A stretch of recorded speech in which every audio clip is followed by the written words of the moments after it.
Start करेंगे बहुत ही important बातों पे ही सिर्फ हम फोकस करेंगे कि सिलेबस सेम है, सब कुछ सेम है इतने सालों से, फिर भी क्या चेंजेस आए हैं उसको समझेंगे। कि एक तो कॉन्सेप्ट जो आप पढ़ रहे हैं, जो आप टॉपिक पढ़ रहे हैं, प्लस आपकी प्रैक्टिस, यानी आपने कॉन्सेप्ट इतनी बार रिवाइज किया हो, क्योंकि इस बार टॉपिक वही है, उन्हीं के क्वेश्चन। मान लीजिए डेवलपमेंट से भी अगर वो मुश्किल क्वेश्चन बना दे तो वो भी सॉल्व नहीं हुआ हमसे इस बार, तो उस केस में ये जरूरी है कि कॉन्सेप्ट हम इतनी बार पढ़ लें और प्रीवियस ईयर जितना हो सके। प्रैक्टिस से मेरा मतलब यहां सिर्फ और सिर्फ प्रीवियस ईयर से है, और उसमें भी ऑनलाइन पेपर्स सीटेट की वेबसाइट पे है, मैंने यूट्यूब चैनल पे भी डिस्कस किए हैं, यहाँ लेट्स लर्न पे, नोट्स पे भी अभी हम आएंगे।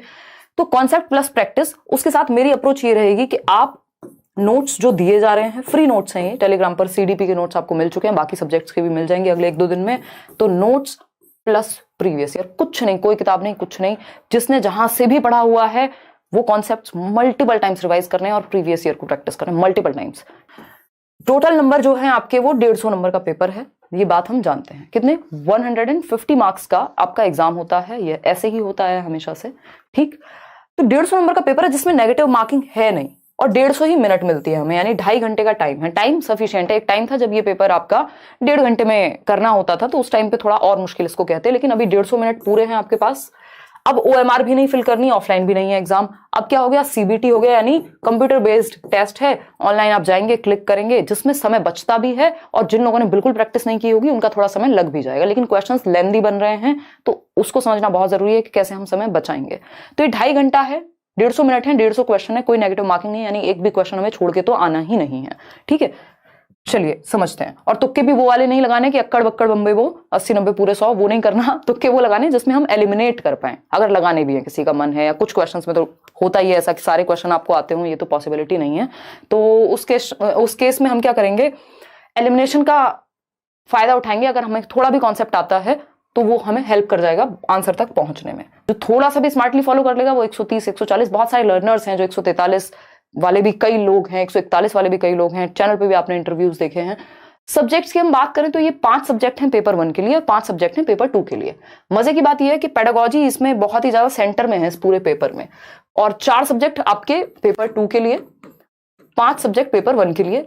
इसमें से जो 3 सब्जेक्ट हैं वो कॉमन है दोनों ही पेपर के लिए, बोथ दोनों के लिए 3 सब्जेक्ट बिल्कुल कॉमन है, यानी 90 मार्क्स तो एज इट इज है, ना लेवल का अंतर है, ना क्वेश्चंस का, ना सिलेबस का, ना टॉपिक का, ना कुछ और। 90 मार्क्स आपके दोनों में कॉमन है, यानी जो लोग पेपर 1 की अच्छे से तैयारी कर रहे हैं उनको पेपर 2 में पूरी पूरी हेल्प मिलेगी और समझेंगे। तो CDP यानी बाल विकास हमें पता है 30 नंबर का है, मैथमेटिक्स 30 नंबर का है। मैथमेटिक्स देख के डरना नहीं है, हर एक सब्जेक्ट में 15 नंबर की पेडागोजी, 15 नंबर का कंटेंट आता है। कई बार वो 2-4 नंबर इधर उधर हो जाएगा, पेडागोजी थोड़ी बढ़ गई 2 नंबर की, या कंटेंट बढ़ गया 2 नंबर का। ऐसा होता है, एक सब्जेक्ट कई बार इजी है, दूसरा थोड़ा सा मुश्किल है, तो कोई भी सब्जेक्ट हम छोड़ नहीं सकते, क्योंकि जो सब्जेक्ट हो सकता है आपने छोड़ा हो उसी में इजी क्वेश्चन आए हो उस दिन, ऐसा पॉसिबल है ना, अलग अलग सेट्स में। तो हम क्या करेंगे? समझेंगे चीजों को। EVS की जब हम बात कर रहे हैं, EVS NCERT बेस्ड आता है, तो उसमें 15 नंबर आपके पेडागोजी, 15 नंबर आपका कंटेंट का है। इंग्लिश की हम बात कर रहे हैं, इंग्लिश पेडागोजी 15 नंबर की और 2 पैसेज आते हैं। ग्रामर का कोई खास रोल है नहीं, और इस समय आप ग्रामर पढ़ने बैठिएगा भी मत बिल्कुल भी। हिंदी की अगर हम बात कर रहे हैं, अगेन 2 लैंग्वेज है, कोई भी जो 2 लैंग्वेज आपने ली होंगी, जिसमें 15 नंबर का पैसेज और 15 नंबर की आपकी पेडागोजी। दोनों ही लैंग्वेज की पेडागोजी सेम है, और अभी कुछ 10-12 टॉपिक हैं जो हम डिस्कस करने वाले हैं, जिनसे आपका CDP प्लस हिंदी इंग्लिश की पेडागोजी बहुत हद तक कवर हो जाएगी, है ना। चलिए समझते हैं। जिनका सोशल साइंस और मैथ्स है वो 60 मार्क्स में अलग अलग आएगा। तो ये 5 सब्जेक्ट हैं 30-30 नंबर के पेपर 1 के लिए।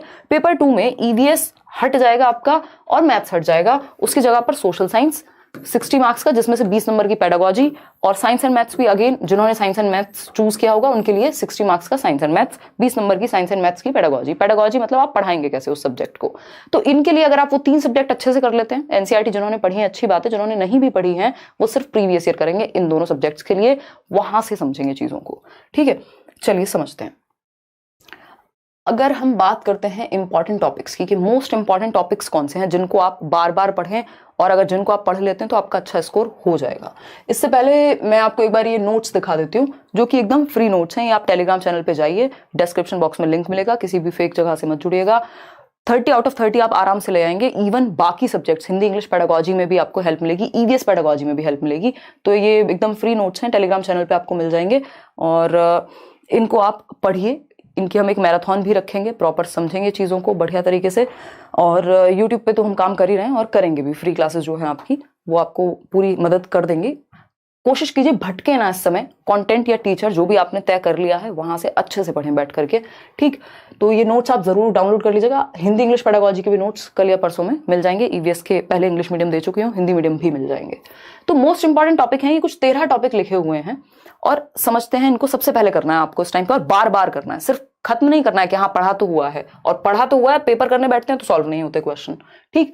तो कॉन्सेप्ट ऑफ डेवलपमेंट यानी डेवलपमेंट, 4 नंबर के आसपास आपके क्वेश्चन मिनिमम आ जाते हैं विकास की प्रक्रिया से, है ना। छोटा सा टॉपिक है, अगर आप नोट्स में पढ़ेंगे, मैंने बहुत कंसाइज वे में, ऐसा नहीं है ये सिर्फ 42 पेज के नोट्स हैं, ऐसा नहीं आपको बहुत ज्यादा पढ़ना है, 400 पेज नहीं पढ़ने हैं इस टाइम पे। स्पेशली नोट्स का मतलब ये है कि आपने या तो खुद के बनाए हो या फिर कंसाइज, कम शब्दों में ज्यादा बात कही जा रही हो जहां पे, क्योंकि पेपर में क्वेश्चंस बहुत रिपीट होते हैं, टॉपिक सिलेबस सब सेम है, ठीक है जी। अगर हम बात करें डेवलपमेंट की तो 4 से 5 क्वेश्चन डेवलपमेंट पर आते हैं, जिसमें डेवलपमेंट के प्रकार क्या हैं, प्रिंसिपल्स क्या हैं, ये एक छोटा सा चैप्टर हुआ।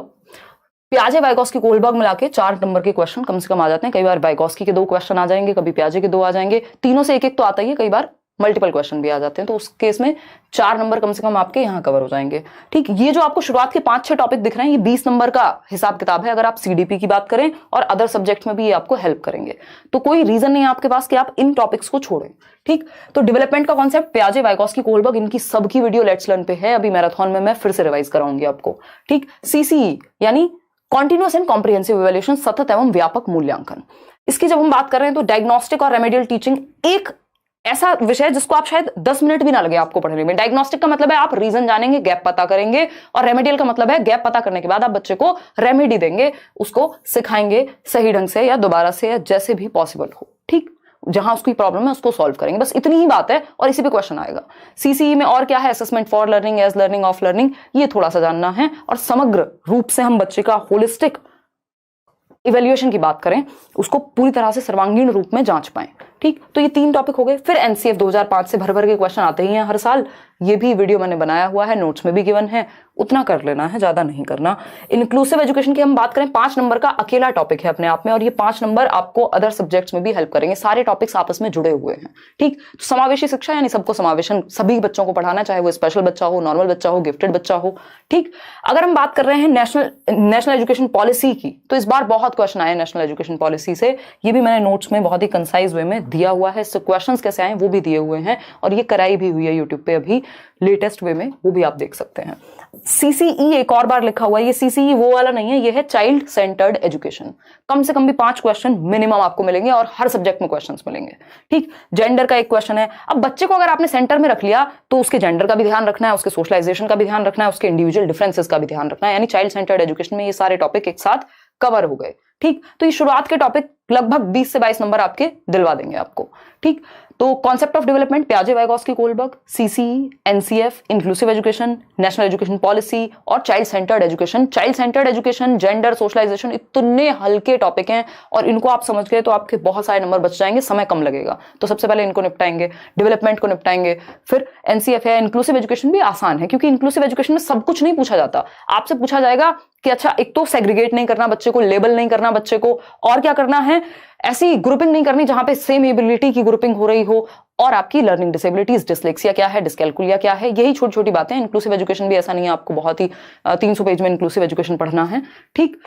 मोटिवेशन पे एक क्वेश्चन आता ही है भाई, इंटरनल मोटिवेशन होती है और एक्सटर्नल होती है। इसका लोकस ऑफ कंट्रोल इंटरनल होगा, यानी जिसका रीजन अंदर है वो इंटरनल, जिसका रीजन बाहर है वो एक्सटर्नल। एक क्वेश्चन फिक्स्ड है, बाकी सब्जेक्ट में भी एक आध क्वेश्चन इससे मिल सकता है, ठीक। लैंग्वेज एंड थॉट, अब ये जो टॉपिक्स हैं ये आपके पेडागोजी यानी सीडीपी में भी इंपॉर्टेंट है, और दोनों ही लैंग्वेजेस में भी इंपॉर्टेंट है, और लगभग हर सब्जेक्ट में। जैसे टीचिंग लर्निंग मटेरियल है, शिक्षण सहायक सामग्री कहते हैं जिसको हम, भाई आप चार्ट्स लेके आएंगे, बच्चे के भले के होने चाहिए, टेक्स्ट बुक सही तरीके से हम रिसोर्स के रूप में प्रयोग कर पाए, बच्चे की मातृभाषा का सही से प्रयोग कर पाए। तो ये जो टॉपिक्स हैं ये लैंग्वेज भी आपकी कवर कर दे रहे हैं, क्योंकि लैंग्वेज पेडागोजी चाहे हिंदी हो, इंग्लिश हो, उर्दू हो, संस्कृत हो, वॉट लगभग सब में टॉपिक सेम है। बस आपको इतना ध्यान रखना है लैंग्वेज और थॉट के बीच में क्या संबंध है, प्याजे वाइगॉस्की क्या कह रहे हैं, चॉम्स्की क्या कह रहे हैं, है ना। एक्विजिशन और लर्निंग की बात होगी कि भाषा का अर्जन क्या होता है और अधिगम क्या होता है। लैंग्वेज की स्किल्स हैं, इस पे भी मैंने वीडियो बनाया हुआ है, मिलियंस लोगों ने देखा हुआ है। यानी भाषा कौशल, 4 भाषा कौशल हैं, LSRW से हम याद रखते हैं, सुबो पाली हिंदी में हम कहते हैं, सुनना, बोलना, पढ़ना और लिखना, ठीक। ये इनका मनोवैज्ञानिक क्रम है। अगर हम बात करें TLM की, टीचिंग लर्निंग मटेरियल की, तो बच्चे के लिए जितना हो सके प्रिंट रिच एनवायरनमेंट हमें क्रिएट करना है जिससे कि वो आसपास लैंग्वेज उसको दिखे आसपास और वो सीख जाए, माहौल मिले। इंटीग्रेटेड सब्जेक्ट टीचिंग है कि आप एक सब्जेक्ट को दूसरे सब्जेक्ट से जोड़ करके पढ़ा पाए।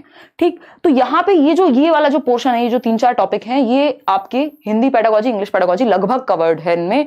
और क्योंकि आप प्याजे वाइगॉस्की कोहलबर्ग पहले पढ़ चुके हैं, चॉम्स्की थोड़ा सा पढ़ लेंगे, मतलब एक एक नंबर के क्वेश्चंस हैं, इनफ है ये पेडागोजी। अगर आप इतना बार बार पढ़ लेते हैं और प्रीवियस ईयर कर लेते हैं, है ना, ये मोस्ट इंपॉर्टेंट टॉपिक्स हैं। अगर आप देखेंगे तो सिलेबस से लगभग हर टॉपिक से क्वेश्चन आता है, लेकिन कुछ टॉपिक्स ऐसे हैं जिनको आप कर लें तो उनसे क्वेश्चंस ज्यादा आते हैं, और दूसरा उनके आसपास की चीजें आप अपने आप सॉल्व करना सीख जाते हैं। तो ये 13 टॉपिक सबसे पहले खत्म कीजिए। इन 13 में से भी ये शुरुआत के जो 6-7 टॉपिक हैं, ये 7 टॉपिक्स बहुत अच्छे से कर लीजिए। 20-25 नंबर आपके कहीं नहीं गए सिर्फ इन 7 टॉपिक्स से।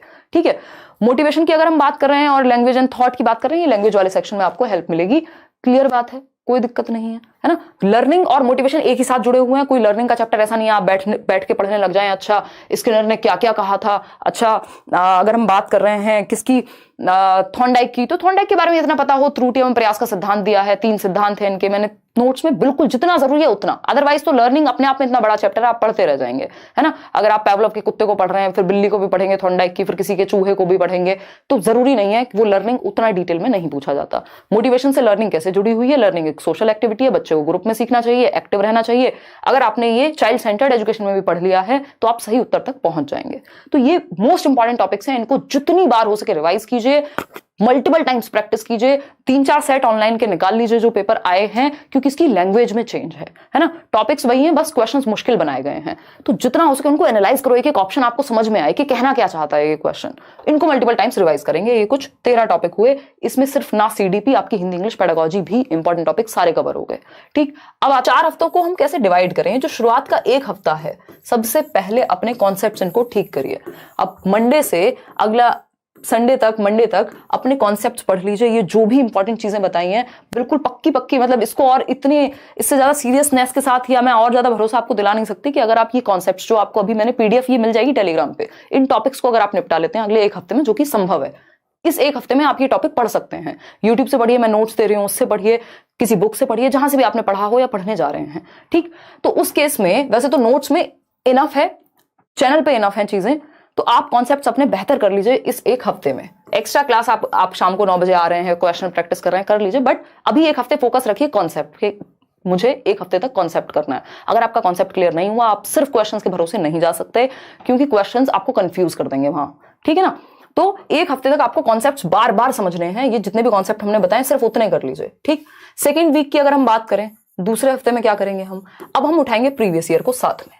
ठीक है, क्योंकि एक आध प्रीवियस ईयर अगर आपने अभी तक देखा होगा बहुत अच्छी बात है, नहीं भी देखा तो अब आप ज्यादा टेंशन मत लीजिए। सबसे पहले आप ये कॉन्सेप्ट्स ही कर लीजिए, डायरेक्ट पढ़ना शुरू कर दीजिए नोट से। और सेकेंड वीक में आप ये जो कॉन्सेप्ट आपने पढ़े हैं और प्रीवियस ईयर, और कोई प्रैक्टिस सेट नहीं, कोई टेस्ट सीरीज नहीं, कुछ नहीं। अगर आपको प्रैक्टिस करनी है, अभी आप क्या करेंगे सेकंड वीक में, सेकंड हफ्ते में हम सिर्फ प्रीवियस ईयर करेंगे, वो भी सिर्फ ऑनलाइन वाले। क्योंकि अगर आपने ऑनलाइन वाले पेपर कर लिए, उससे पहले जितने भी ऑफलाइन पेपर्स हुए हैं आप सॉल्व कर जाएंगे, वो इजी हैं। ऑनलाइन वाले जो हैं वो थोड़े से उनकी लैंग्वेज को टिपिकल बनाया गया है, समझने में आपको दिक्कत होगी। तो ये जो कॉन्सेप्ट्स हैं और ये प्रीवियस ईयर है, इनको साथ रखिए। जैसे ही फंसे कॉन्सेप्ट पे जाइए, और अगर कुछ नया मिल रहा है किसी 4 ऑप्शन को जब आप एनालाइज कर रहे हैं, इनको सिर्फ सही और गलत में नहीं डिवाइड करना, दिमाग में जानी चाहिए कि मैं समझ क्यों नहीं पाता। जब मैंने 150 क्वेश्चन लगाए तो उसमें से किस सेक्शन में नंबर कम आ रहे हैं, क्यों कम आ रहे हैं, किस तरह के टॉपिक्स में फंसता हूं या फंसती हूं, कहीं तो कोई प्रॉब्लम होगी। तो ये सेकंड वीक में आप करेंगे। अब जो थर्ड वीक है, इस दौरान आपने प्रीवियस ईयर किए हैं, कॉन्सेप्ट्स किए हैं, भर भर के किए हैं। अगर आपको लगता है आपकी स्पीड में कमी है, तो उस केस में आप सीटेट की वेबसाइट पे चले जाइए, किसी टेस्ट सीरीज में एनरोल हो जाइए, जो भी आपको करना है साथ में वो प्रैक्टिस कर लीजिए, ताकि टाइम मैनेजमेंट आपको थोड़ा सा आ जाए ऑनलाइन में, कि आप पैसेज पढ़ पाएं, आप लेंथी क्वेश्चंस कर पाएं, थोड़ी सी स्पीड आपकी बढ़ेगी उससे। तो हम क्या करेंगे, थर्ड वीक में टेस्ट के रूप में, चाहे तो सिर्फ प्रीवियस ईयर ही निकाल लीजिए, सीटेट की वेबसाइट पे सारे प्रीवियस ईयर आपको मिल जाएंगे। टेस्ट देना है अपने तरीके से, ऐसा नहीं है बेइंतहा टेस्ट दे देने हैं, बट हाँ 10-12 जितने भी हो सके वो टेस्ट हमें लगभग लगाने हैं। अगेन प्रीवियस ईयर कॉन्सेप्ट को नहीं छोड़ना है।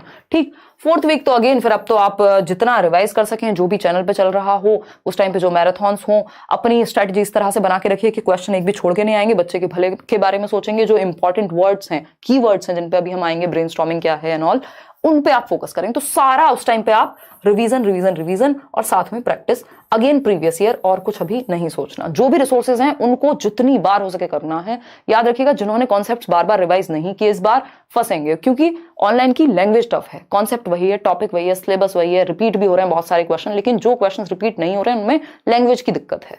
ठीक, आसान से टॉपिक से भी मुश्किल क्वेश्चन बना के पेश किया जा रहा है कई बार, है ना। कोशिश करनी है पेडागोजी तो जितनी अच्छी स्ट्रांग हो जाए, और बाकी एटलीस्ट इतना हो जाए कि काम चल जाए आपका। एक लिटरल मीनिंग है पेपर में, एक कोवर्ट मीनिंग है, छिपा हुआ मीनिंग है, कॉन्सेप्ट से आएगा वो कि कहना क्या चाह रहा है। क्वेश्चन पढ़ के अगर आप समझ गए, आधा काम खत्म।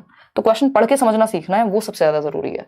27 तक आप यहाँ आराम से ले आएंगे। ठीक है, हिंदी की बात कर रहे हैं, 20-25 नंबर आने चाहिए, क्योंकि एक लैंग्वेज आपकी स्ट्रांग होती है दोनों में से। इंग्लिश में मान लेते हैं आप थोड़े से वीक भी हैं, तब भी 20 तक आप जाएंगे। ठीक, क्योंकि पैसेज पेडागोजी में लगभग बस वही टॉपिक्स हैं, 7-8 टॉपिक है मुश्किल से हिंदी और इंग्लिश पेडागोजी के। मान लीजिए कुछ टॉपिक ऐसे हैं जिन पे एक क्वेश्चन कभी आता है। स्टीफन क्रेशन पे 2013 में आई थिंक क्वेश्चन आया था, उसके बाद इस बार ऑनलाइन में आया है। कई लोगों को लगा है कि वो पहली बार आया, बट वो पहली बार नहीं आया। स्टीफन क्रेशन मैंने आपको बहुत पहले कराई थी थियरी, तो लेकिन वो 1 नंबर का क्वेश्चन है। अगर इस तरह के टॉपिक आपको लग रहा है कि आपने अभी तैयारी शुरू की है, तो वो 1-1 नंबर के लिए उतने दुखी मत होइए जितना वो बड़े मेजर मार्क्स हैं। क्योंकि मान लीजिए वो नहीं भी आया तो आपका जो मेजॉरिटी था वो आपने खो दिया उस चक्कर में। तो जरूरी है कि हम जो सबसे जरूरी टॉपिक्स हैं पहले उनको अच्छे से कर लें, फिर एक्स्ट्रा में तो आप जितना पढ़ें कम ही है। ठीक, तो यहां पे हम इतना स्कोर अगर इन 3 सब्जेक्ट में कर पाएंगे तो हमारी लीड हो जाएगी आगे के सब्जेक्ट्स में। ईवीएस भी बहुत स्कोरिंग है, एनसीईआरटी की जो समरी है चैनल पे भी है, वो देख लीजिए वीडियोस में, है ना। 20 से 25 नंबर आप ईवीएस में ला सकते हैं। कुछ ही क्वेश्चंस हैं जो आउट ऑफ द बॉक्स हैं, तो वो 3-4 क्वेश्चंस का तो हम मार्जिन लेके चलेंगे, लेकिन जो टॉपिक हमने पढ़े हैं वहां से क्वेश्चन गलत नहीं होना चाहिए। ठीक, और मैथ्स, और अगर हम बात कर रहे हैं सोशल साइंस और साइंस वगैरह की, तो जिन्होंने एनसीईआरटी से पढ़ा है वेल एंड गुड, क्योंकि उससे बाहर नहीं आता। अदरवाइज सिर्फ प्रीवियस ईयर को आधार बनाइए, कुछ टॉपिक प्रीवियस ईयर से निकाल के पढ़ लीजिए। वैन हील आता ही आता है एक क्वेश्चन हर हालत में। नेचर ऑफ मैथमेटिक्स पे, नंबर्स पे क्वेश्चन पूछेगा कि जब आप नंबर सिखाते हैं बच्चे को तो किस चीज का ध्यान रखें। प्याजे की स्टेजेस से भी मैथमेटिक्स में भी क्वेश्चन आ जाता है। तो ये बेसिक चीजें हैं।